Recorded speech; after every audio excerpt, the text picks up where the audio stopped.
Welcome back to Queued Up. My name is Chris, and we're jumping back into the rift with all League of Legends action. Today, I'm joined by Eli, Kepley, and Justin. How y'all doing today? Doing well. Welcome back, Eli. Yeah. Great weekend away. Back from the West Coast. Yeah, I was in LA at Shopify headquarters. Got to watch the owner watch his team lose in League of Legends, so that was fun. But we'll get into But that. one Shopify team did well. So. Yeah, the Shopify team that was at there least for the that. Halo tournament won that, so it was a bittersweet day, I guess you could say, for Shop. A little bittersweet. But speaking of the Shopify team that did not do well, unfortunately for Shopify Rebellion and LTA Championship, Cross Championship, they did not do well. But let's jump into one of the first games, though. That was 100 Thieves versus Pain. This game was a lot closer than it looked, but 100 Thieves still took it 3-0. I think it wasn't that close at all, actually.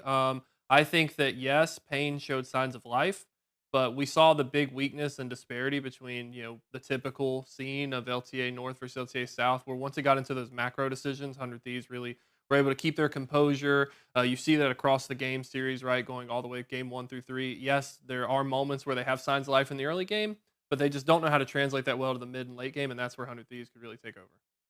Yeah, I kind of felt like this was expected. 100 Thieves has been on absolute fire. I mean, how long has it been since they dropped a map? I mean, they've been absolutely insane. Been like a week. Yeah, it's Yeah, been a a week. week. I guess they Yeah. did drop the map, but they haven't dropped a series in a long time. They've Yeah. been the Grim Reaper of that lower bracket. Yeah. So, Pain, they did like this first game wasn't that close. Let's be real, but the games 2 and 3, I thought they had a chance.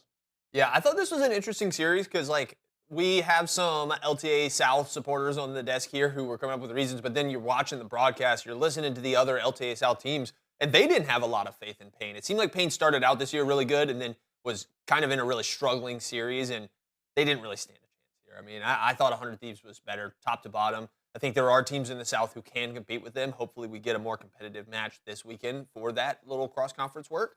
But this one was it was all 100 Thieves. Yeah, I mean, it's just adapting to the style difference. LTA South came out swinging. They really tried to channel their inner LPL, right, and showed great signs for 100 Thieves, right? They were able to adapt live in the game and kind of, come back and claw their way back because they did have some early deficits, right? So, we have to give Pain a little bit of props there. But, I just disagree with the term that it was close because 100 Thieves just controlled this series, and I think that's why I saw Closer than it looked, is what I would say. I mean, as you said, they had a really good early game, and even translating into some of that mid game as well. The big thing for me is River has been a difference maker going through that lower bracket from the LTA North into this cross conference, and he was a big difference maker going into these games as well. Quid also doing a really good job, but I mean, the Kiana out of it was looking kind of shaky at the beginning of this game that we saw here, but he just absolutely turned it up. It seemed like he actually adapted really quickly through that one. Especially they had that really big, Kiana ult into the Pop Blossom from Nico. It looked like the Eli and River had really good synergy between this team, and that really helped them throughout this whole series. I think if you're going to beat 100 Thieves, you definitely need to be competitive with their mid jungle. I think Quid and River are really the movers and shakers of the team. You get good performance in the bot lane out of FBI, and Doklet does this thing up in top, but it's all that middle of the map that runs things. Yeah. FBI was insane, though. I mean, that game 1 Jhin, there was a moment mid lane that he shoots the 3 shots of the Jhin ult, and then teammate is trying to body block the last one with 1 HP, and he just sits there and waits, just aura farming low key, and then barely threads the needle to actually hit the player that they were trying to body block. That was hype. I kind of felt like they also psyched themselves out. He held it. That was a good hold by him, but he psyched out those 2 players from Pain to make them move just a little bit, knowing that the hitbox on that 4th shot is just a little bit bigger and can hit the edge. The aura's Really too good strong. by them. Yeah. I mean, we could talk about this all day, but let's go ahead and jump into the second series, though, and that will be the Shopify Rebellion versus Red. And this one started off really good for Shopify. They looked really good in that game 1, and then it just completely went downhill for them.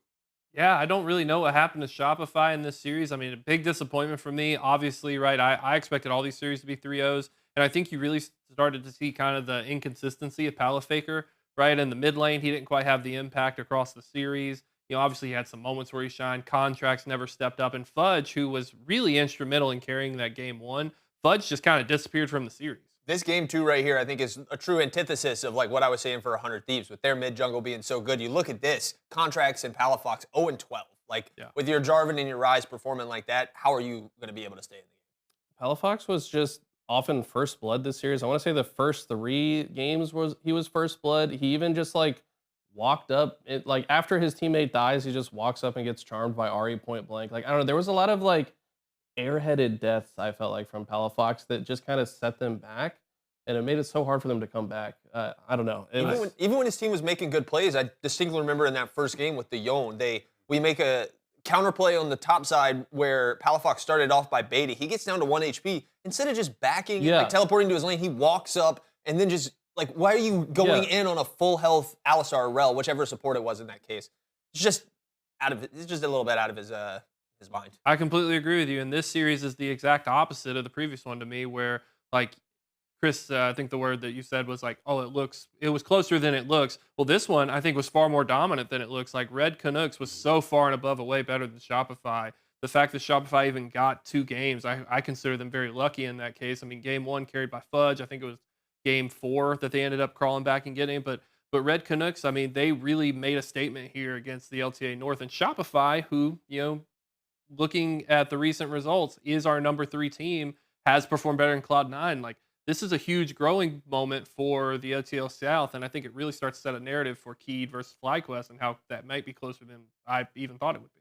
Yeah, I mean, I was a little bit upset because I had contracts as one of my fantasy picks because I could not get River on there, and he just let me down. I was kind of hoping for at least some points on that. But I mean, speaking of fantasy points, before we get into this next series, we did update our fantasy for this week. So we're going to go ahead and start pulling this up. Starting with last round, we'll take a look at some of the winners and losers from those fantasy points. I myself did not do too well with some of my picks. I unfortunately, since I said I picked contracts in, look at that, Yeah. Unfortunately, so these are the round 8 results. We're taking a look at everyone based on those. Only 90 points. So not the worst, but I mean, oof. Yeah, I mean, this week was decided by who had less Shopify players on their team. Or who had more 100 Thieves players. Yeah. Like, it's funny. You actually had thrown out a little bit, Kev, I think, earlier this week that potentially having a bunch of red players would have been the big one. I felt like if you could just win all 100 Thieves in that 3-0 win, that was just so good for them. Not a lot of games, high scoring points. It was a good one for me. Continued dominance for the Dog Pound. Yeah. Let's go ahead and take a look at everyone's picks for this week. If there's more of those 100 Thieves or Shopify. So here we go. Yeah, so I actually went for Gagos, FlyQuest top laner, because I'm expecting a good performance from him. And then, I rounded out Quad in the mid lane, and then River, FBI, and Elia. I'm feeling really confident with the picks this week. But after seeing Red Kalunga, I'm expecting this to be a banger and a lot of points. So either way. Yeah, interesting pick on Gakkus because he was so cheap because he hasn't been playing. Yeah. But like this is probably the best value pick I would guess for this week. So yeah, that makes sense. River, great pick as well. So on mine, I was the same. I had a budget pick Gakkus in the top. And then I just went for all 100 Thieves. I have a lot of faith in them. This is also halfly because I'm sticking to the narrative of just following LTA North. I really want them to get their last hurrah to go to Worlds. So I'm hopefully channeling my inner Patriot? Yeah, there we go. There you Patriot. go. Yeah, to get them there. Yeah, I mean, but it's funny we say Patriot, but if we look at this, is there a single American? Like, is Ayla might be American, but I don't think Korean. FBI is Australian. Correct, and yeah. Ayla, who knows? It's 100 Thieves. Any explanation of the champion picks? Like Kiana, I guess, did River just play Kiana? Yes, that was the one he went 13 He kills. actually Probably did get a well. high. So you think he's like, And he's kind of just safer on it. I, have seen the Risings area across a couple of the regions now. So I think it'd be cool. I think the Rumble's obvious up there for Gakkus. Yeah, it's the only champion he's played. I was kind of unsure about picking that because I didn't know it'd be an obvious ban. But he's also lost both times he's played it, so maybe you just let him run it. But they may just first pick it. Yeah, so mine's pretty similar. Dokla, River, and Quad. I did take Vivo Keatstar's support Scamber. He's had some good games this year already. I also just mostly needed to be able to afford everybody else I picked. But yeah, I'm pretty happy with my lineup. Yeah, so you got a potential zero down. I like that we have an LTA South representative. But it's like a half representative, right? No, he's not going to play. That's He's not going to play. Like Eli's probably getting 0 points in that. Oh, that's the sub, yeah. Oh, okay. But you needed to do that so you could get Afford your 4 big everybody boys else. up top. Yeah. Hey, interesting tactic. Somebody who did that? I You- did that yeah. How'd it go for you? Oh, Okay, no. This was a, But the leader, J-Dog's talked about doing this strategy before. I have. Yeah, so you're picking up. this literally was the max number of my budget. Like it was 0.0 left after this. So. I definitely did consider it. This week I didn't go for it. I went for pretty similar. I have Gakkos up in the top. Then I got River, Quid, FBI, the whole 100 Thieves middle side, and then their big boy. Actually, it lined up perfectly with our analysis from that last segment we did. It works great for me. And then Busio down bot. I'm nervous about this Gakkos pick because I could see him doing badly and them still winning and not getting a lot of points from it. But the amount of points that he was worth is just too much. And I think I got a good mix of FlyQuest dominance in the top side and then the big players for 100 Thieves in what could be a close match against Red. Yeah, I'm actually like quite the opposite. I'm so confident in the Gakkos pick because we've talked about this on the show. I mean, it's been a long time since we talked about it, but Blippo, he's someone who we know eventually will transition into that coaching role. And I forget what they call that little pre-show that they do before the LTA starts, but Blippo was on that with the show, and he was talking about how he's taken this opportunity since he has a series off to sit with the players, look at a different perspective, and really offer advice to like help them get better in the micro game. And so I think he's going to have been spending a lot of time with Gakkos and really set him up for success here. And I think it's going to be night and day from what we saw before. Yeah, we'll go ahead and take a look at the Davis over here in the prod room. Taddy Tadpoles coming out Inspired, here. let's go. Getting 3 members from That's actually kind of insane FlyQuest. that you got 3 members. Using the budget one, of course, but also getting inspired and quad is absolutely crazy. Also kind of going along with Eli. So budget pick and then second budget pick with the possible 0 points from Scrambler there at the bottom. Ooh, Scrambler like the eggs. That's an interesting technique. I feel like Eli messed his numbers up if that's what Davis got with Scamber. And Eli didn't get inspired. Because if you could get inspired, that's a huge pickup. That's a huge I think pick. everybody knows he'll probably be the highest point player. But there we go. Overall standings throughout this season. We've got Get this off the 2 weeks left. 2 weeks left. I'm trying to put a centennial. I'm trying to flame Horizon, you guys, in terms of fantasy standings. Yeah, move on. Next segment. I'm tired of looking at J-Dog on top, dude. Speaking of this, though, we do have our 2 matches coming up. First being, I believe, that 100 Thieves versus Red matchup. The 2 red teams will play off for that last spot to see who gets the LTA or at least possibly 3rd seed, but one of the top 3 seeds for LTA championship. The final world spot. Final world spot. We haven't done pick'ems in so long, so I just want to like really curveball you guys, but like who are we taking in that matchup? Because I feel like 100 Thieves. 100 Thieves. Man, I have 100 Thieves. I want to believe in Red, though. I feel like they're a good team. I just think 100 Thieves is going to take it. I'm locking in Red. Nice. Okay. I knew that's what you were going to say. I like Red, too. I think they're really solid. I just think if you give 100 Thieves a week to look back at that Shopify series to prep for Red specifically, they've got a little bit too much going for them. If it was like they played the day after that match, if they ran this back on Monday, I might be more willing to give it to Red. Well, second round of pick'ems, though. Vivo Keystars versus FlyQuest with Gakkos in the top.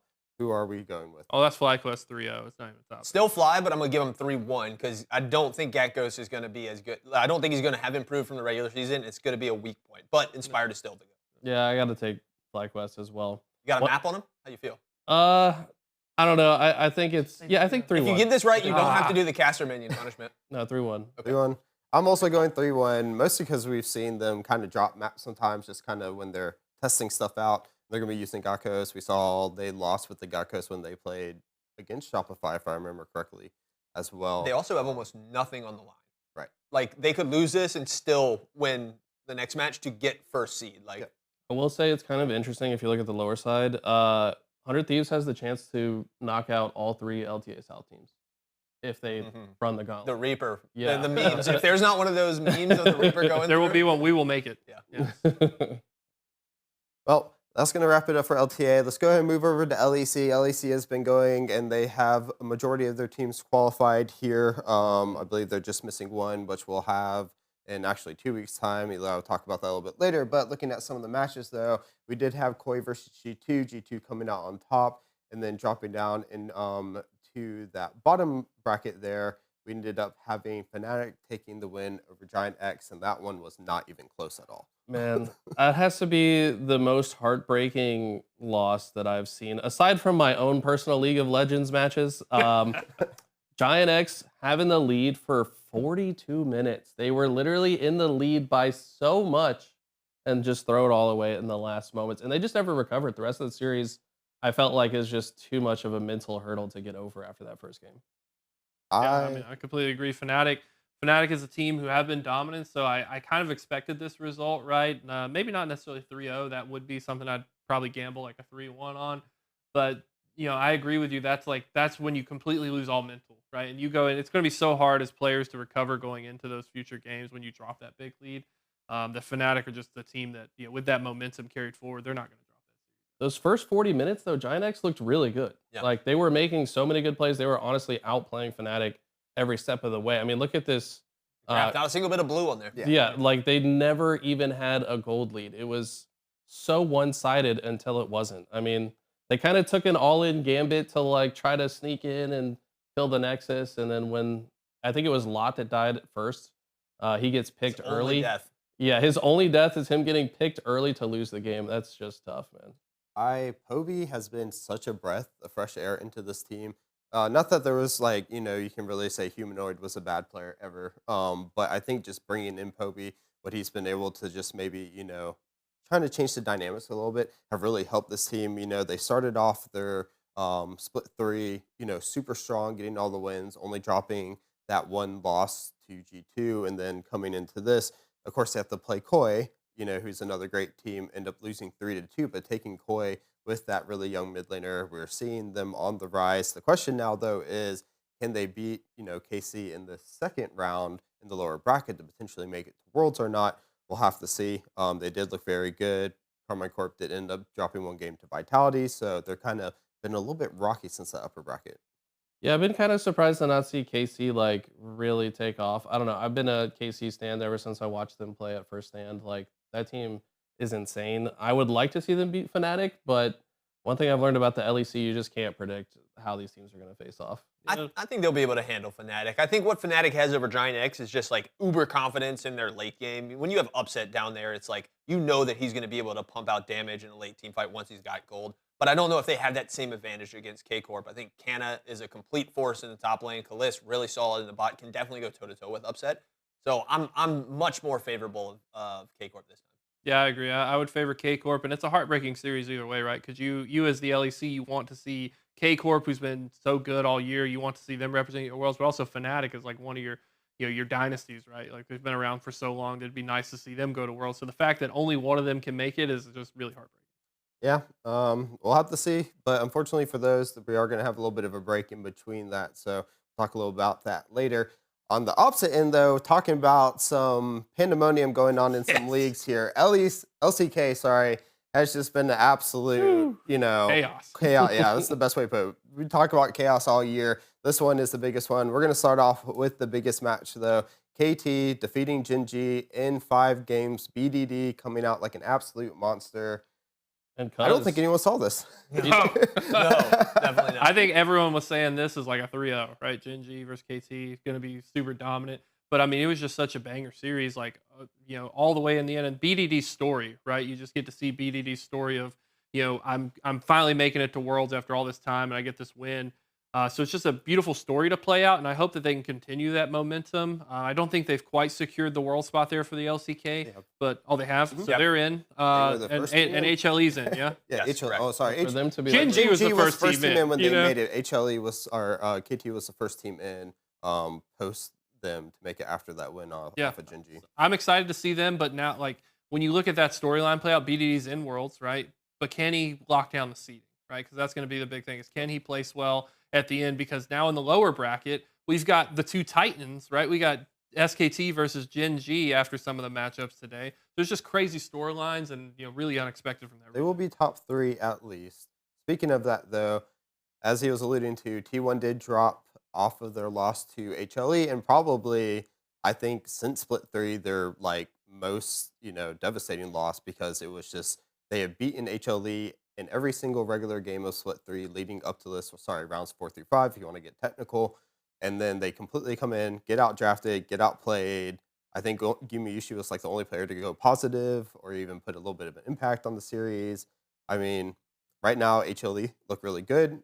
As with KT, they are guaranteed a top 3 seed. So that means they automatically get into group stages.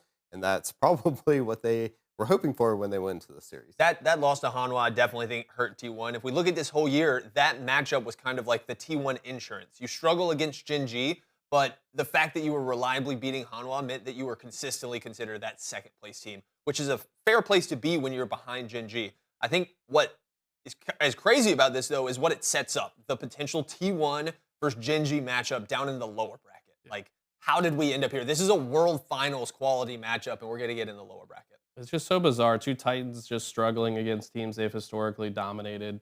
I'll be honest, I was in California still, and my girlfriend's Korean, so we stayed up to watch the T1 series. Stayed up. It's a little bit easier to stay up there West because Coast. it's like 11 o'clock when it started.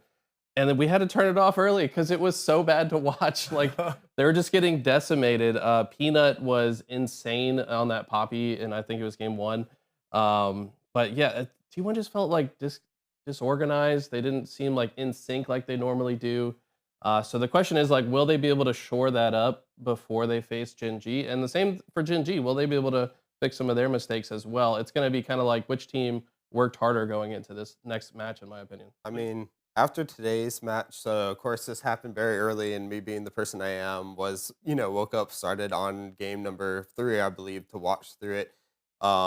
Whatever happened to Owner, which in the HLE series, he fixed and rectified within the amount of time needed for DK or D plus, sorry, to move on and face off of T1. He went just absolutely crazy today. I believe, pentakill on a J4 of all people. And they look really good. Gumiyushi was, when he has that kind of support and that reliance from at least one teammate doing well, he can kind of play that aggressive style that he was trying to do in that HLE match, but got punished for because everyone else was just so off their game. And then, of course, he's coming across doing what he needs as an AD carry. And then, unfortunately, Doran had a bit of a, his woes kind of kept going through the series a little bit. Faker looked a little solid, but Kyria also really stepped it up on the support play. I think the match we're going to go into, if T1 can continue this form, and then Jinji, even if they rise back up to their, original form that we've seen them throughout the whole year, it's going to be like an epic clash going into this next match for them. Yeah, I mean, J-Dog summed it up perfect. This is what many people would predict as like a World Finals, and we get it in a lower bracket run. Right, and to your point, yeah, we saw a lot of interesting gameplay here today. Owner, I mean, completely went nuts with Guma and Keria. Doran, I think Doran had a lot of highlights, but unfortunately, you're a top laner. Like you can only have so many highlights in some ways, especially when the rest of your team's playing out of their mind. But Doran, really stepped up in game 4, right? So like as we transition through the series, Doran did kind of evolve over time, right? And he put on just a masterclass gangplank performance in the game 4 just to really secure that top lane. I also woke up around game 3, so I didn't quite get to watch and reflect on the first 2 games. I'll do that later, but I think this sets up a narrative where T1 are starting to get in that World's Buff form, and I think that through that form that we see them so traditionally find their way into, that I'm looking for an upset here with Gen G, and it would be interesting to see such a dominant Titan all year long. They play seed 4, and you have to go in there after an MSI run. Talk about a storied performance if they make it back to the finals. That'd be crazy. It would. Yeah. I saw that Doran picked Kinnan game 3. I'm gonna have to go back and watch. Yeah, that one's fun. I mean, he set up a lot of those kills for Owner at the end. As I said, it wasn't his, most standout performances we've seen on like his Mbessa, some of his other champs, but it was really solid, despite, having where you get multiple people, trying to gank him or tower dive him and take him out. So at the end of the day, both teams should be pretty good going into these, but we're going to take a look at the LPL and LCP here real quick. On a quick recap for those, LCP, we have another representative. They have finalized their team, so we're just playing for seeding now, but Team Secret Wales has qualified for Worlds, and this is the first time that they have ever been to Worlds. Massive play coming out of them. They looked really good against GAM. If you haven't seen it, you can go back and watch today in esports where I go over a lot of their games. Their AD carry, Eddie, though, just was an absolute force. And right now, LCP, their AD carries are probably some of the most fun to watch in League of Legends right now. I'd love to see some viewership transition over to this because Team Secret has like historically been a really strong team in Dota. And so having Team Secret finally like have an appearance at the world stage here in League, I think could trickle in some of those Dota viewers and help the viewership numbers go up. Kind of alluding. So we're going to talk a bit about the viewership later in the show. So stick around if you want to hear about that. But that's what to me is the most interesting thing. It's heartbreaking for Gam, but I think the potential upswing of Secret being at Worlds could be big. I kind of disagree. Don't Dota hands just hate on League all the time? They're not gonna watch it. They're gonna hate maybe watch it. Hate yeah, they're gonna Hate hate watch, watch. hate watch. Yes. They're gonna be preying on our downfall. I Because see. Team Secret did not do very well. They got knocked out in eliminations for TI. So maybe their league team Yeah, can do a little bit they'll better. probably have a Watch this fan one base out. that'll follow them. Yeah. at least. Well, and also the bright side about Worlds is, there are some viewership woes going on in the league scene right now. Usually doesn't happen for Worlds. Usually that's where we get back to it. We can use that number to justify the rest of the year, basically. Yeah. Can you imagine though? T1 gets knocked out early, Or it doesn't go. Yeah, like But then how at that point, then you just have the Gen G cope of them making the run and finally getting their worlds, and you still have everyone watching. maybe, Maybe. I don't know. I But feel to be like clear, T1 like, not being literally, there yeah. is All the hate If- watchers then go over. it's to gonna watch be a Gen G. massive Yeah, downtick. I mean, and it's very realistic that they don't make it Yeah. from this point. So it could be an issue. Yeah. We'll get Yeah. Faker still. We'll We'll have give to him, see, we'll though. give him a shirt, let him cast. Let him co-stream with Kadril. Like Oh, that would be. imagine would be a fire. Kadril Faker co-stream. That would be amazing. They're boys. They've played against Yeah, each I've seen other. them do interviews and stuff too.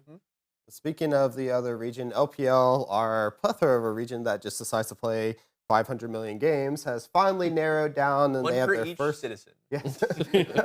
They've narrowed down their first representative for Worlds. BLG took the win over Top Esports 3-2 in an actual really good series. If you didn't watch that one, I would highly recommend it. But on this bottom side here in the lower bracket, AL is making a massive run to try to get back to the international stage once again, beating IG, beating JDG, and then now they all have to face off against Top Esports.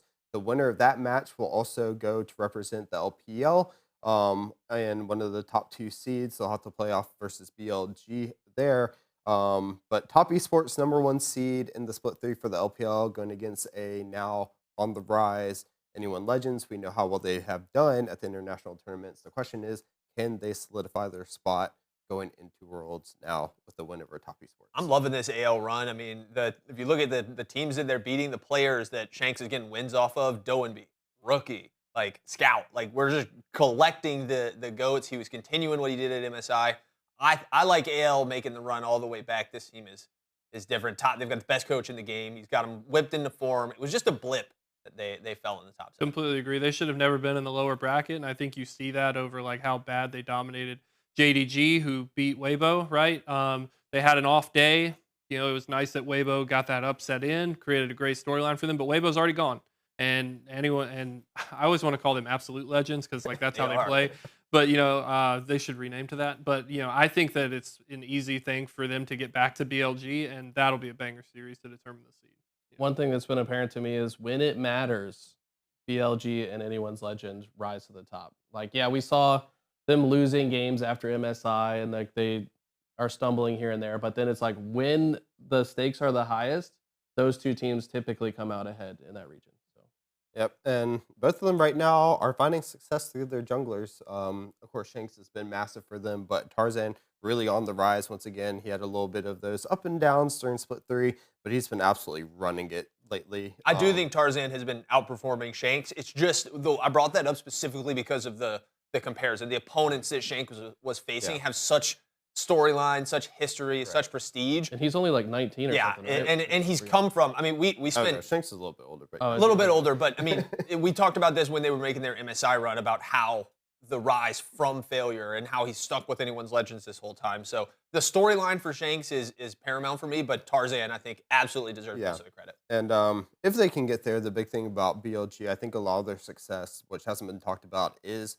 their finding success on what jungler's doing good that day. So we saw against IG, Shadow not doing well. You put in Beichuan, they win the series. Then you go against Top Esports, Beichuan starts not doing so well. Then next thing you know, Shadow comes in, absolutely topping the charts on the fan picks of ratings for players. And they're, usually really critical about what players are doing well or not. So BLG swapping between that 6-man roster, working for them at the moment with the jungler. They're finding success, should be really good. Of course, for China, though, as we said, only 2 teams from this playoffs make it. They have a regional finals that will go on later. So we'll talk about that when we get closer to that one. But right now, Yeah, and I love your point about the jungle emphasis, right? And myself, I'm someone who's been stuck in the support lane for a long time. And so I'd like to learn how to jungle. And I think it's a perfect segue into the introduction of our feed, right? Because Riot is doing a hackathon. And so it's part of this hackathon. They're encouraging, people to come in, build these tools that can help enable and teach these players how to get better. And one of the things that I think is severely lacking in the space is kind of like a throw it out to you guys of what would you like to see come out of this hackathon is I'd love to get more emphasis and data on like jungle pathing and timers and maybe even like how people are pulling these camps because you see someone like Ludwig who recently he took to learning Fiddlesticks jungle, and you could see the way he's able to manipulate like killing red and Krugs at the same time. And I think that a tool coming out of that and putting a prize on this type of thing for folks, if you get first place, you get $10,000 in cash, which is no chump change for a lot of folks. But it's just cool to have this hackathon, bring new ideas into it, and historically Blitz has been on a lot of people's computers. Import your runes, get data from these players, and then we have DPM who's getting into the space there. So I'd love to see an influx of tools there. But I just thought this was really neat. I think the biggest part of that prize, if we could pull the graphic back up, is you get a 1-hour meeting with Riot. And to me, like, of course, 10,000 is a lot, but I think that events like this is sometimes an opportunity to hire somebody that is really talented and actually work at Riot. So I think that that is ultimately what could come out of this. And props to Riot for doing that because there's typically like a ton of talent, super smart people that just love the game that come up with some of the best ideas for a game. And for Riot to kind of like allow that and kind of embrace that and might even get a new employee. So I think that's a big deal. Completely agree. Yeah, I agree with you, Eli. I do think that the potential job opportunity that come would be worth more than the 10,000. I was laughing a little bit about the idea that like the 1-hour meeting would be like it's like the whole Jay-Z meme where it's like, what would you rather get, $1 million or a lunch with Jay-Z? Yeah. Feel like Obviously, the hour will be like, let's talk about Arcane. The ultimate outcome of the meeting. Yeah. Well, yeah, I completely agree. And you may not even know this because you're newer to League, but like the whole viewing experience that we get in the LTA broadcast now, like that was all built long before like Riot didn't have that type of intricacy to zoom the camera way out and have that control. I can't even remember what the tool was called back in like season 2, 3, but that was actually basically a home dev built that kind of viewership experience. So you'd have to go through a third-party app back in the day. I also saw, I mean, this is somewhat of a tangent, but I saw a YouTube video about a player that was into League that recreated the replayer in Unreal Engine himself to have new ways to view, like to be a viewer of his favorite matches. And it's like, dude, people are so smart and talented to make something. Like, how do you just rebuild an entire platform to the point that you can follow from the perspective of a minion if you want, or the perspective of a jungle camp, or like you can literally go anywhere on the map you want. And it's like, if they can create some type of unique viewing experience with that type of talent, it'd be really cool.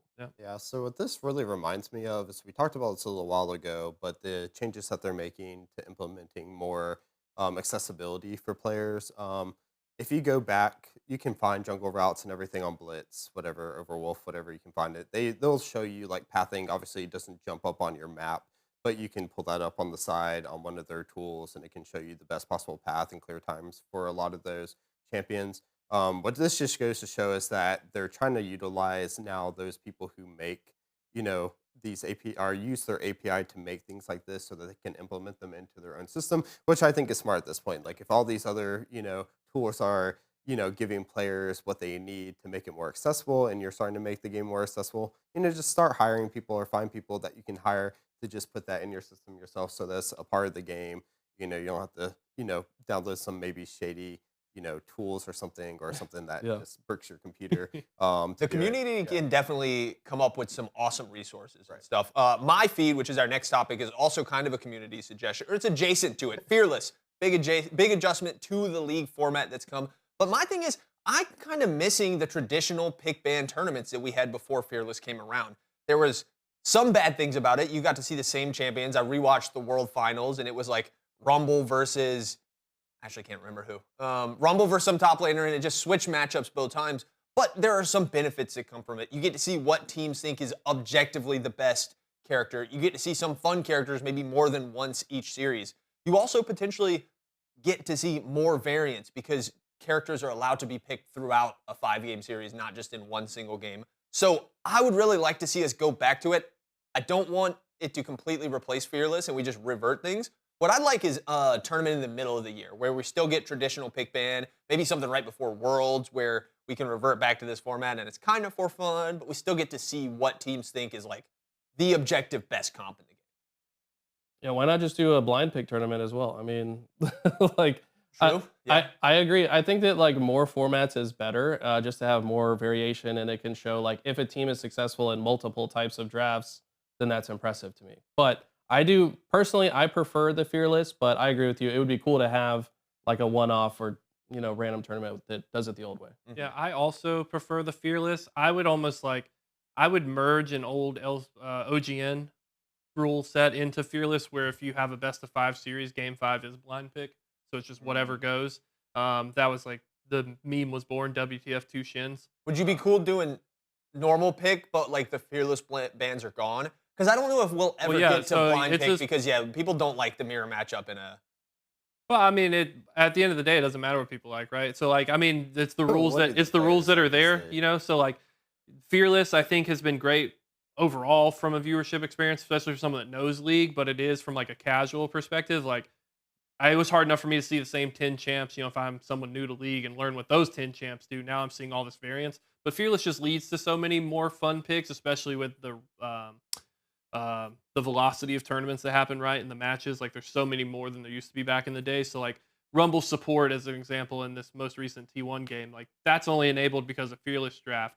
But we used to see back in the day when league tournaments weren't LTA or LEC and they were just at, IEM Katowice or whatever. There was a team back then, Moscow 5, where Edward, he would pull out surprise picks like that. He'd pull out an Amumu support in a meta where Amumu support was just laughed at. Right. And so that's when you got a lot of creativity, is when you had these big lulls of periods in there. So you almost have to like have one or the other, in my mind. Is like you either need a long enough gap between matches so that you can get creative in your drafts to come up with a fun counter pick to, seeing Silas jungle all the time or whatever is meta at the time. Or you need to be able to force the players to have to pick these different things. I would double down in Fearless. If you ban a champ or you pick it, it's out for the rest of the series. And then your champ pool's really getting deep. So like both things matter. You can't just ban Annie every game, right? Yeah, how Get it many out of characters are series. left, like mathematically, if you It was like like 100. 5 bans? Yeah, so there's it'd a ton. be I 15 characters yeah. gone per game. I was hoping that when we got to game 5s of Fearless, it would turn into more of a chess match, and I don't get that feeling when we get to game 5s. It almost like it's like who can just grab whatever are the best pieces and throw them on, and just whatever happens. I think maybe over time it might evolve into that chess match, but since we're in our first iteration of Fearless, it's still super new in relative form to League of Legends right now. That it's still what are we doing safe, and then it could evolve into something. We'll have to see though. We're gonna switch gears off of that though. We're gonna go to my feed, and I thought this was really interesting because I had been talking a lot about what I was gonna expect out of, especially once Cloud9 did not make it, how it was gonna shake off the off season. Until we saw this, and now it makes a lot of sense that, except for FlyQuest, because you have to remember that 100 Thieves is not going to be in the scene next year, so that team, those players have no guaranteed spot. Every team now is in an off-season mode except for them, meaning that every other team could possibly start even looking to make some switch-ups now, and we are not even into our first game of Worlds yet. To me, this is absolutely insane. Then you think about ASI, a tournament that we may talk about a little bit about later today, for Asia, where they're having some of their lower seeds playing a tournament right before Worlds. These guys are just, full back, sitting, relaxing, maybe already off on vacation or something like that, maybe helping out with a little bit more scrims. But these teams are possibly making changes already. To me, that's just crazy. See, I think this is attempted mind control from Papa Smithy. Papa Smithy, FlyQuest general manager overall. Obviously, you don't have anything else to go, but when we look at the contract database, all the FlyQuest players, their contracts end this month. I think he's trying to get these LTA teams to make their moves and figure out what's going on before they realize that his players are options. I still think I they don't know just buy how. them out I think we need a regardless. big bidding war going for Inspired. I want to see FlyQuest have to drop the bag to keep him. I mean, I think He they used would to be be with 100 willing Thieves. to drop that bag to keep him, though, at this point. So Yeah. maybe that's why he just doesn't care. I'm pretty sure he will do his best to keep this team because he's been building up for this team as well. Since, like, FlyQuest Iteration, when they first came in, they were that team that was almost kind of a little bit as a joke, right? Yeah. They didn't have the best start, and they could have probably been another one of these Dignitas where they just get into the scene, don't really ever do much. He's worked a lot to make this team what it was. Of course, he's picking up players that other, teams may have found undesirable at the time. and helping build them up into the super team. But now that I think that he has gotten this team, he'll keep it. I'm just wondering what's going to happen, with the rest. We have, good players. Obviously, Rivers kind of like one of those players that's up in the air. I wish we'd see him play more, but he still has to, Military. military in Korea, Mhm. so maybe he doesn't do that. But then you have players who really stepped up, like Dokla, FBI, Ayla, who can still deserve a spot in this league. But where do they go from here? What changes are made? I just think it's super early to like start that conversation, but it probably already has in the LTA North and Hmm. for most of the LTA South teams as well. I mean, if you don't want to start that conversation early, then do better, right? Like that's all it is. And the LTA is a region that's fallen behind. And I take no sympathy for any of these players like Shopify. I mean, all 5 of those players look very disappointing right now. They chose their offseason because they should have been able to beat Red Kalunga, and they just didn't step up when it mattered most. The same with all these other teams, right? Like Lion Esports, they got a gift to come to the LTA North. They really dropped the ball this whole split. I actually am the most disappointed for the Disguise team, right? Because this team just started popping off at the end. They're going to relegations either way. I expect with this roster they make it out of that. But I'd love to like all these teams. This is self-inflicted, right? Cloud9, same thing. Like what happened with Cloud9? I don't feel pity for them that you knew the format, and I would say this topic and the format sucking are 2 different things. I hope that next year Riot's learned from this, and this kind of LTA North, LTA South merger hasn't quite gone as planned. Maybe instead of doing like these 2 separate regions, we just try to find a way to bring this together and make a kind of like LPL format, right? Where it's just chaos. We have like 12 teams going at it, slinging blows back and forth all year long instead of this weird tournament where you force 3 from each one. I don't know. The only thing before I let this go over to Eli is that I am not going to put anything on the skies. I think he actually did a good job on making his team competitive going into the promotion relegation because that was going to happen irregardless, right? Even if they were going to Worlds, they would still have to play in this relegation tournament. I think he did a great job on making a team competitive towards the end. So Well, that's why I props set up the on start for you, him, yeah. Toast, for doing that. Great job. They looked really good at the end. I hope they make it through. But we'll go ahead and let Eli go off here. Yeah, I didn't really get a chance to talk on that. I'll just say I come from the Halo world where like team changes happen after every tournament. So it's kind of like I'm not really bothered by the fact that a lot of team changes are happening. I think there's so much talent in the LTA that like some new power teams could form Yeah. as a result of this. So I think it's overall good. Anyways, let's talk about my feed as well, which is the fact that Artem Bykov came onto Twitter. He's from LEC, the commissioner. And he kind of answered some questions that people had. Essentially, right now, a lot of LEC fans are really upset about the schedule because there's a huge off week right now but before the next matches. But he kind of explains the reason why, and I'll try to summarize this wall of text for you. But it's a logistical problem. They have a ton of equipment that they've got to move from Berlin to Madrid, which means they load up trucks with all of these things and they drive it across the country. I'm from the production world in Halo as well, and it isn't easy to move that much equipment from like across the US. So same problem in Europe as well. I think it's cool that he's kind of addressing this. I don't think the fans are satisfied by this answer. If you read the comments on this, they're like, that doesn't even make sense. It shouldn't take you that long. But sometimes it does. And it's actually for the benefit of the viewers because if they were to just go to Madrid and then rent equipment, now they've got to load all of their overlays and like everything that production does to make the show what it is. It takes a long time to build that. So it makes sense that you have to just take the machine that's already set up for it to the new spot and then set it up there. So right now, it sucks that there's a break week, but I think there's a good reason for it. I think they're also probably upset because the last time they went to Madrid, they had a lot of tech issues as well. It was a really good tournament. And it was really good for them to have that hoisted event in split number 2 when they went to Madrid Arena to have those matches there. But there were a lot of matches, technical problems that were happening between PCs, audio, et cetera, et cetera, et cetera. I believe there was even a chrono break at that time at once as well. But that could be the But result of them renting but they equipment. were also at that time, they had the same amount of time that they're having now between both of them. Um, this was pre-planned since the beginning of the split. I think people are just upset because also if you've already done the event once, maybe they were expecting it to be streamlined going into the second. As we said, we don't know how it all works. They obviously just had a tournament. They played up until the beginning of the week. Then they have to get everything moved over. So I don't see it as much as a problem. I understand where he's coming from. Obviously, it's a lot to move, but maybe they're just expecting it to be, since this was pre-planned at the ahead of time, that it would have been a shorter I turnaround. think it's a confluence of a couple things. One, the LEC, if you look at them, there was a bunch of complaints before any of this stuff came out about how late their seasons are. They started later than every other league. And so then it's like, well, we're starting late because we're sharing the studio with Valorant and we have all these issues. But then there's another reason why we need to have another break, which when we come to Worlds, when our teams don't have as much prep, like, are we going to be okay with that being the excuse why we get knocked out of Worlds again? I think teams and players and fans just kind of don't care about the reason. Even if it's a valid reason, they probably view Artem like, your job is to solve that. Like, start the season earlier if you need time to move all your equipment to this place. Like, do these things. But sometimes when you're public facing, you just don't have a good answer for people. They're not going to accept anything good. It's probably totally valid, but you do got to look forward and try to avoid some of these. I think it was an issue that you could have predicted. They could have definitely been more preemptive with their solution as well. Like you said, they should have more money to have multiple crews of people to work on things. So it's not like, I guess the other way I was thinking about it was some people have to have some time off as well.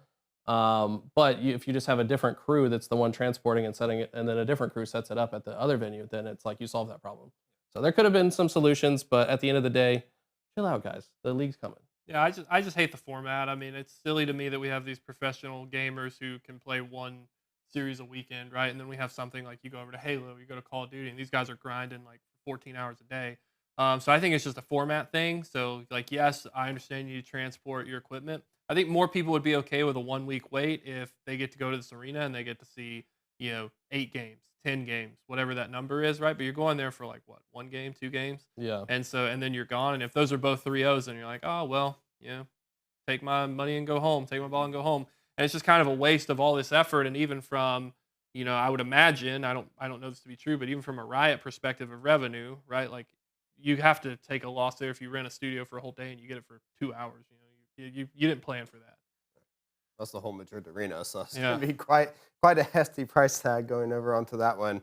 But we're on the topic. We've alluded to it quite a few times. We're going to jump into the big story for the week, and I know this may off rail just from LTA North, but it will start off with the LTA North split 3. We've seen some of the side-to-side numbers between LCS 2024 Summer Finals, which is now split 3 for the LTA, and there has been a drastic drop-off across the board. Obviously, peak down, average viewer down, but the biggest one, also airtime, is also massively down due to the format we were talking about, not only for LEC, but now LTA had much fewer games in the split number 3, and rebranding didn't help. Like, we've seen all the numbers and all the, everyone talking about the rebranding just not working. There's no sense of identity, and then we get to split number 3, and to where I actually thought that there were some weeks that were some really good. We saw some teams on the rise, such as Lion and Disguise Toast, but when you only have so many matches, and then you're playing a format where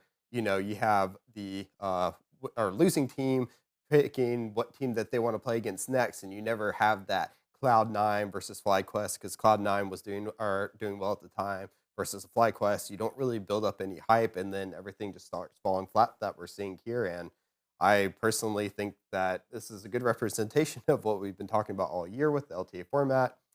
I just don't like it, and I think this should be hopefully a wake up call for those sitting in LTA North or LTA as a whole. But I'm not surprised. Yeah, and I mean the biggest thing on that stat line to me, most popular language, not even English anymore, it's Portuguese, right? So Brazilians.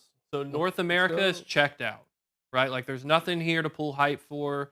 We as a region, we don't even have North American players anymore. And then you go to the LLA Esports site, or you go to any of these other sites, you have to go around your butt to get to your elbow, because you can't pick LTA North or South and get to it. No, you got to pick LTA Cross Conference. Riot had to go and update their official esports website and lock people in to have LTA Cross Conference selected, so you can even see these matchups anyway. I mean, it's just like a huge problem from mismanagement from the esports scene. I think there's so many layers that you could peel that back to start to really dial down what it is. I hate the format. You talked about, I hate the I'm an opponent, I pick this. As a viewer, I can't plan what to look forward to. Back in the day, I'd always be like, no matter what, I want to see TSM versus CLG. when is that matchup? I'll tune in for that day. And if that game's exciting, I stay around. I watch the other ones, right? I was a big league fan, so I watched it anyway. But like as a viewer, when you were pitching it to your friends, you're like, hey, you got to watch this matchup. Right now, you can't even do that. You're like, well, it'll be really cool if they pick them, but we don't know who they're going to pick, and no one's going to pick FlyQuest. Like FlyQuest is going to go last every time, so that guy's going to pick FlyQuest most likely, and it's just silly. I hate the format. I hate everything about it. And at this point, I talked about it weeks ago. It was my clutch or kick. The LTA is on life support, and I actually don't think I got a super clutch. I think I got a lot of kicks on that. I have to go back and find the clips. But like, guys, I said it was coming. The LTA is on life support. Yeah, it's been a major decline over the last like 4 or 5 years. It seems like Riot doesn't have as much of an interest in promoting it and growing it. They're just trying to maintain, but in the process of trying to just maintain, it's just consistently going down. I mean, even some of those stats are like weird. I think like the Portuguese being the most viewed language is mostly from the beginning of the year because when they first did this new rebrand and it was like North and South might be competing, we saw a huge amount of Portuguese viewers starting out the year, but then it's kind of fallen off a cliff in that regard. So even that stat might even be kind of cherry picked. It's rough, man. I feel like there's good potential. We've got a great team in FlyQuest. Obviously, not a lot of American players. We do have 2 of them in the bot lane, so it's better than it normally is with our top teams. But still, the league is struggling. The people involved in it have constant issues and constant complaints, and you just never see any real positive change from Riot. Yeah, it feels like, I mean, we're obviously in some experimental stages. Like maybe last year they weren't satisfied. So they're like, let's experiment with the new format and see if that helps. But obviously it's just been worse. So I think that at the end of the experiment, the results are clear and they're going to come up with another format next time. Hopefully they just draw from like LPL, LCK type style, because obviously that's doing quite well. The top teams get to play against each other more. Those are usually the more exciting matches. You don't have to wait months for the 2 top teams to play each other. So I'm just hoping that obviously they're paying attention and they're going to make some changes for next season. I believe I was trying to find the actual post. I may have posted it in our Discord, but Teton, I believe, was like talking about, how it just didn't feel good because also the format that we have here that's alluding to some of like the viewership woes is that like you have teams that have to make this run, but they have to play so much. They never get that time to really sit back and watch. Like as Kepley was saying, well, now 100 Thieves or we were talking about, they have that week break, right? I can't remember who exactly said it, sorry. But they had that week break and they get to now see how they'll go against Red. And then that gives us a little bit of time to figure out like how we're going into this. But that first start was just bad. You're having all these loaded teams play each other. Like, what's the fun in watching it? I know we were talking a little bit about the cross-conference stuff, and I can get to that a little bit. But, just at the beginning of Split 3, I remember having to explain a lot of the, format to everybody because obviously I looked into it a lot in depth. And if you have to go off and be like, explain to each and every individual person how a format is supposed to be played out, I think it's bad. It's like, too complicated. You should never have to take more than 2 sentences to describe the next 8 games. Like if it takes longer than that, it's too complicated. Change it up. So yeah, I completely agree. And a big vocal voice on this used to be arguably the biggest caster in League of Legends, Monte Cristo. He's been very vocal about this rebrand constantly on Twitter and on his show. I think they call it like the 4 Horsemen or something like that. But he points a lot of it to maybe instead of rebranding LTA, they should have rebranded MSI because it's the mid-season invitational, but it's never been an invitational. Right, like you just qualify there. They don't invite these different teams out to play or qualify. But the biggest name that I think that the fans want to hear from is former analyst, on the desk, now the LTA commissioner, Mark Zimmerman.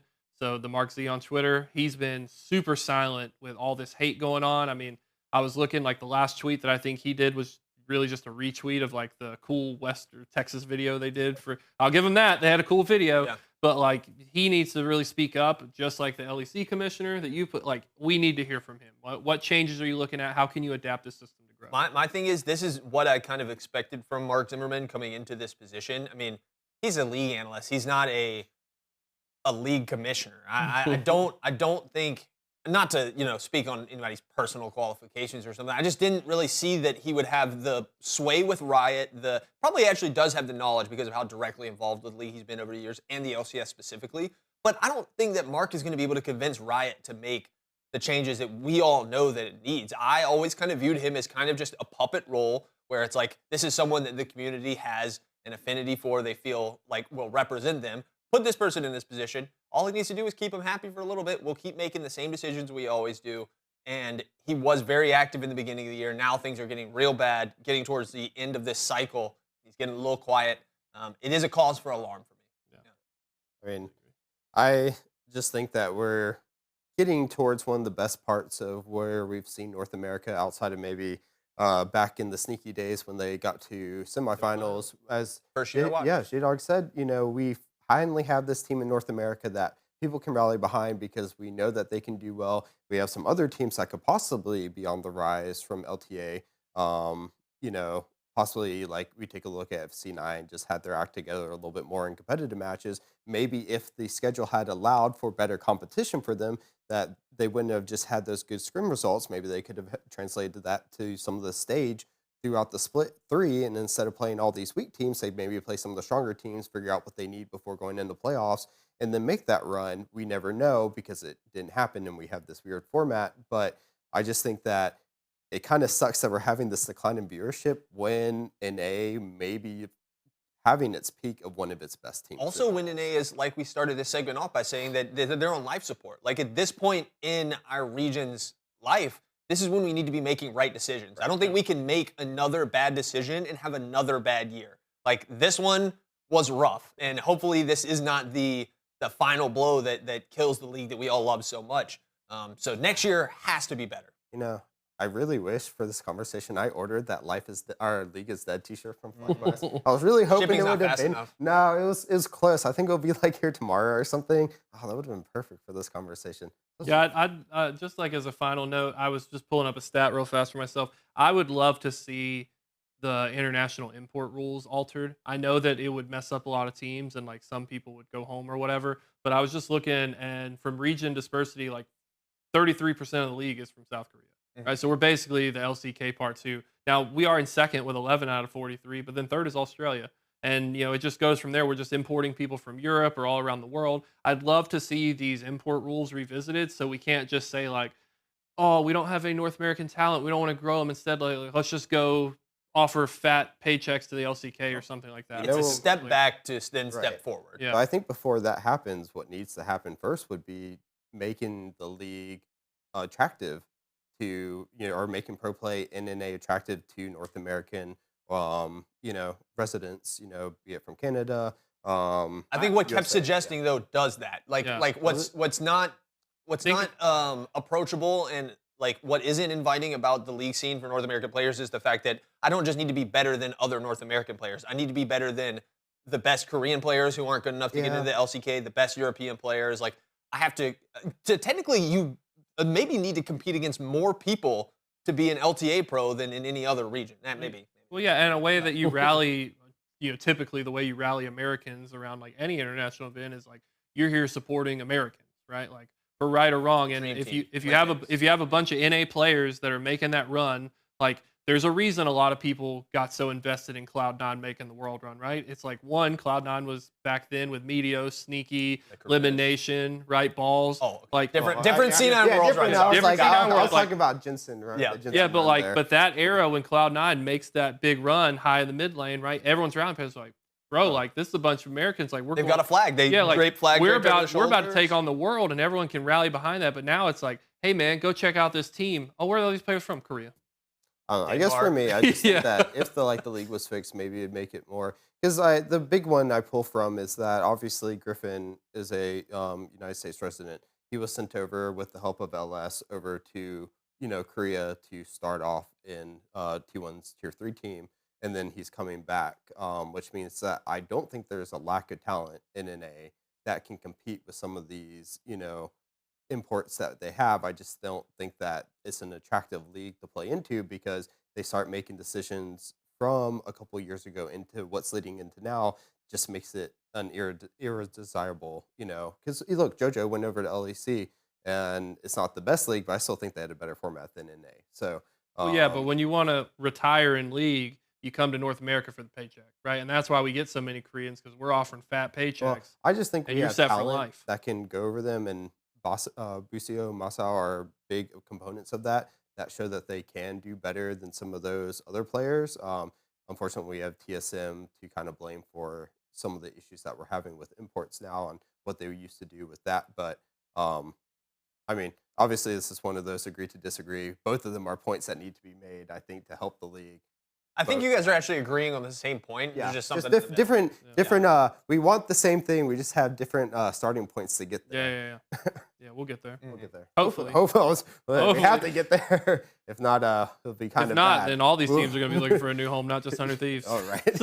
But on that note, we still have a lot more playoffs to go through to get teams to go into Worlds. Maybe some more drama will happen before next time. If that happens, of course, we'll bring it to you. But be sure to join into some of our other shows, such as Rapid Recap, Today in Esports, and many, many more for all of our updates. We'll see you next time. Woo!